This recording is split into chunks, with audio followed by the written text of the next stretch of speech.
We're talking with Meredith Wallace. Meredith, welcome to the Dr. Bob Show. Thank you. Thank you for having me. When did you decide that you wanted to change your eating habits?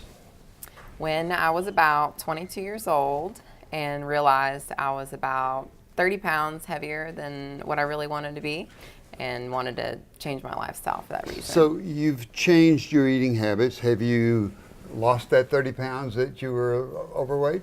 I did. How many meals a day do you eat? Usually 5 to 6. 5 to 6 meals a day, and yet our eating times during the day. Tell me about the 6 meals. That's breakfast, lunch, supper, and what do you have for snacks? Usually for snacks, I'll have a little bit of Greek yogurt and some berries, maybe a few nuts, and then some kind of a healthy whole food protein bar without any junk in it. Do you eat those snacks to maintain metabolism or to satisfy hunger? Both. Both. Both. And do they satisfy your hunger? If you that's a little bit of food. Yes, definitely. And for breakfast, lunch, and supper, you try and eat what kind of? How do you guide your eating? Usually, again, based upon whole foods that are unprocessed, having some protein and carbohydrates and some fruits and plenty of vegetables throughout the day with each of those meals.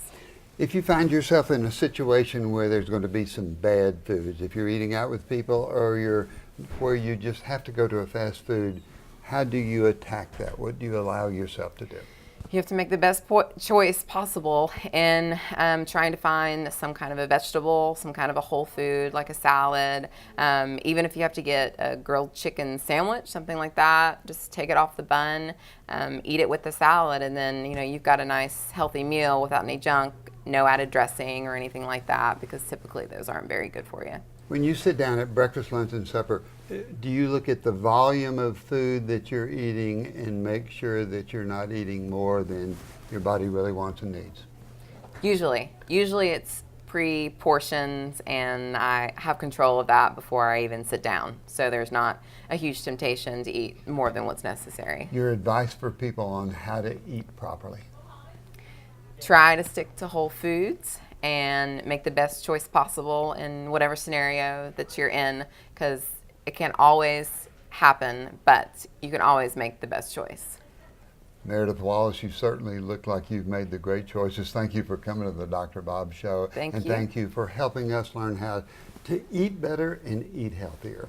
Yes, and if anybody wants to come and get any kind of a wellness evaluation or any kind of nutritional counseling from me, I also work at the health shop, so Great. that would be wonderful. Meredith, thank you very much. Thank you for having me.